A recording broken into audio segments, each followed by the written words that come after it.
This was a class, beginning at Count Lindy Hop, class number 2, and we did some solo footwork to start. We started solo jazz, which we explained. We have reasons for doing it to help you with balance, to help you do things with a partner later on. One of the other things I didn't mention was that solo jazz is a part of Lindy Hop culture. So it is not unusual to see people at social dances dancing by themselves. It's not because they're sad, it's just because they want to dance by themselves at that particular moment. So here's the pattern that we did. We did some rock step crosses, rock, step, cross, and then we did a rock step, triple step, rock step, triple step. And we did one behind where we went rock, step, cross. And we did a triple step, rock, step, triple step, rock, step, triple step. We talked about how the rock step is going to set you up to go in the opposite direction. So if you're going to go in a diagonal, you're going to rock step on a diagonal in the opposite direction. So we did a little pattern. It looks like this. We started on the right, rock, step, cross, rock, step, cross. We did this 4 times. Here's this, wait a minute.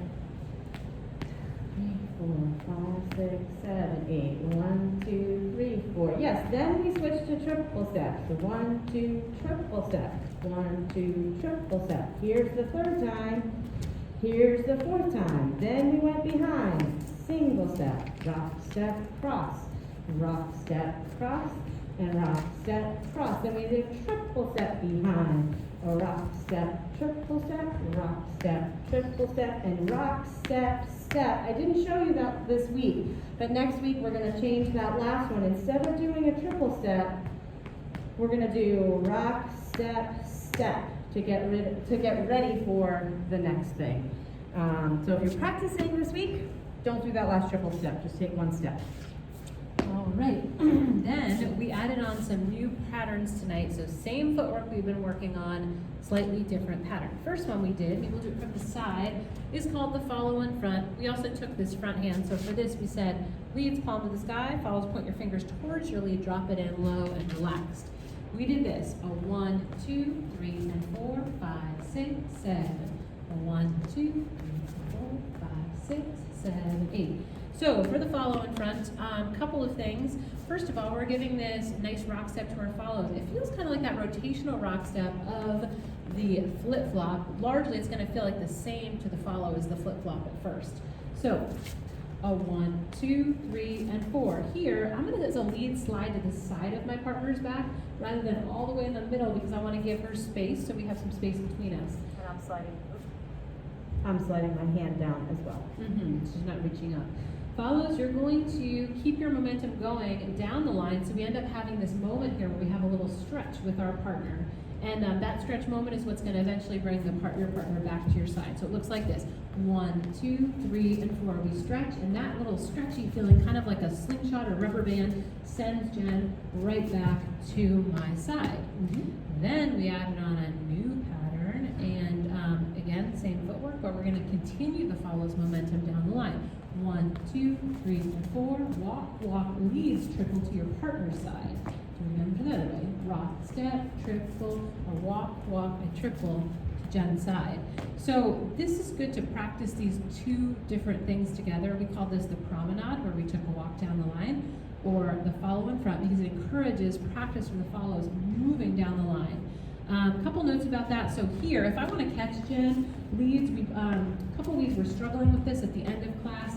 You want to make sure you redirect right as your partner does that rock step and bring them right back over. I'm going to show you something that I saw some leads doing and we want to avoid here.